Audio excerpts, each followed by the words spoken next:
Eh bien bonjour à toutes et à tous, et aujourd'hui on se retrouve pour la review du scan 899 de One Piece. Le générique.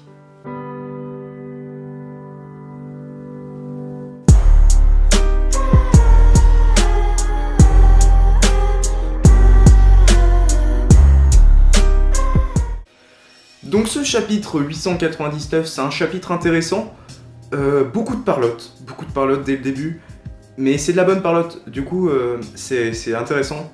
Et le chapitre on peut l'utiliser en deux parties. Il y a la première partie, les 10 premières pages, où on se concentre essentiellement sur la famille Big Mom, et la deuxième partie, où on se concentre plus sur les Mugiwara et ce qui leur arrive. Donc du coup on retrouve Perros Perro, le premier fils de la famille Charlotte, et on voit qu'il est bien endommagé du fait que Pedro s'est sacrifié sur lui, c'était dans l'objectif de le descendre, ce qui n'a pas marché. Mais Perros est en mauvais état. Il nous présente les trois possibilités de réaction de Big Mom. La première, ce serait que le gâteau soit empoisonné et que Big Mom meure, ce qui ferait que l'empire, la famille Charlotte tomberait.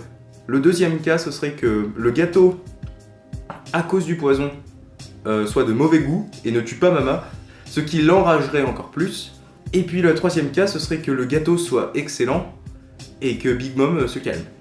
Ensuite, on voit que la famille Charlotte est dépassée par les événements. En fait, il y a Luffy et les Mugiwara ont causé une telle bagaille qu'ils savent plus comment gérer. Il y a le fait aussi que Morgan, le journaliste, il est parti avec la fille, je sais plus comment elle s'appelle. Et en gros, ils se rendent compte de l'importance qu'il a Morgan. Du fait que c'est un journaliste, il va révéler au monde entier ce qui est en train de se passer. Et la famille Charlotte va perdre de la crédibilité. Et du coup, il faut absolument qu'il le rattrape, parce que sinon, ça va être la fin de la famille Charlotte. On a une partie extrêmement intéressante. Ce sont les personnes qui habitent sur les îles du royaume de Big Mom, qui ont une réflexion intéressante, c'est que il y a quelqu'un qui a dit qu'il a sacrifié une partie de sa vie, une partie de son espérance de vie, afin de vivre en paix sur les îles de Big Mom, et au final, c'est Big Mom qui se retrouve à détruire elle-même ces îles. Donc ils sont pas en sécurité. Et ça, c'est intéressant, parce qu'ils ont fait une connerie, et ils se rendent compte qu'ils auraient jamais dû se mettre sous la faute de Big Mom. Après, ils pourraient l'interpréter du fait que c'est Luffy qui a la cause de tout ça, et donc ce n'est pas la faute de Big Mom, mais c'est ambigu. Donc voilà pour la famille Charlotte. Et là, on va passer du côté de Luffy et des Mugiwara. Et je me faisais la remarque, c'est que dans cet arc, tout est fait en sorte de façon à ce que ça aille dans le sens des Mugiwara. En gros, Eiichiroda instaure des... Mais on peut considérer ça, Eiichiroda met un mur face aux Mugiwara, et il y aura toujours une situation, un fait qui passeront le mur sans aucune difficulté.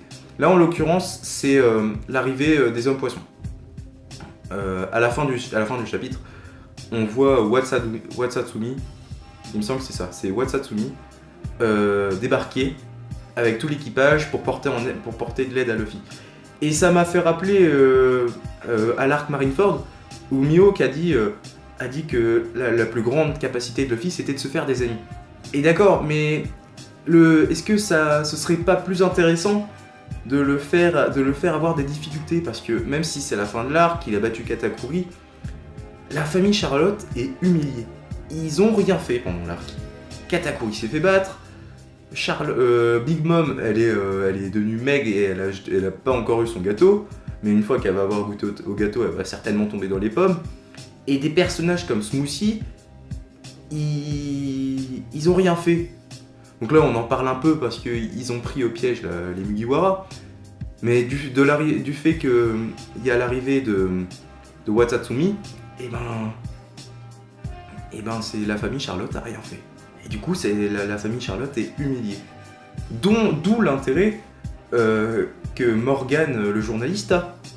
Il faut pas qu'il s'en aille, parce que sinon, la famille Charlotte va va être ridiculisé, mais à un point, ils vont être la risée du nouveau monde. Car Luffy a battu le second d'un Yonkou. Enfin, c'est l'un des points, c'est que Luffy a battu un second de Yonkou. Donc Katakuri qui a une prime au-dessus d'1 milliard de berries. Ils vont s'échapper du royaume de Big Mom, où ils vont s'enfuir d'une flotte de plus de 1000 bateaux, si j'avais bien lu. Ce que fait Luffy en ce moment, c'est incroyable, c'est inimaginable pour d'autres pirates. La chance est vraiment de son côté. Et puis, j'ai gardé le meilleur pour la fin. Juge, le père de Sanji, il y a un dialogue entre Luffy, Sanji et Juge. Comment expliquer ça? Juge ne se remet pas en question. Il va balancer toutes les crasses à Sanji. Il ne peut pas durcir sa peau, que c'est quelqu'un qui a des sentiments. Et il va dire, en gros, il va résumer que c'est la risée du royaume des Germains. Et Luffy, le capitaine, celui qui est là pour soutenir Sanji, va répondre très simplement bon bah merci de votre aide, à la prochaine. Sanji comprend pas, il demande pourquoi t'as fait ça, et puis Luffy répond bah il a énuméré que des qualités chez toi. Et c'est extrêmement bien fait de la part de Eiichiro Oda. D'avoir retourné le texte pour montrer que c'est que des sentiments, pour montrer que les défauts qui ont fait que Sanji a dû quitter les Germains, ce soit que des qualités chez les Mugiwara. Et franchement, là, je dis chapeau Oda, parce que c'est extrêmement bien fait. Bon voilà, je pense que j'ai fait le tour de ce chapitre. Franchement, merci de me suivre. Et puis, grâce à vous, je commence à prendre de l'aisance à l'oral, et ça se sent, parce que d'habitude, je fais mes reviews avec des notes. Et là, j'ai fait sans aucune note, du coup, franchement, je commence à m'améliorer, et ça, c'est un bon point. Bon voilà, si cette vidéo vous a plu, vous pouvez vous abonner, laisser un j'aime, laisser un commentaire. Puis n'hésitez pas à vous abonner pour pouvoir suivre mes prochaines vidéos, et puis moi, je vous dis ciao.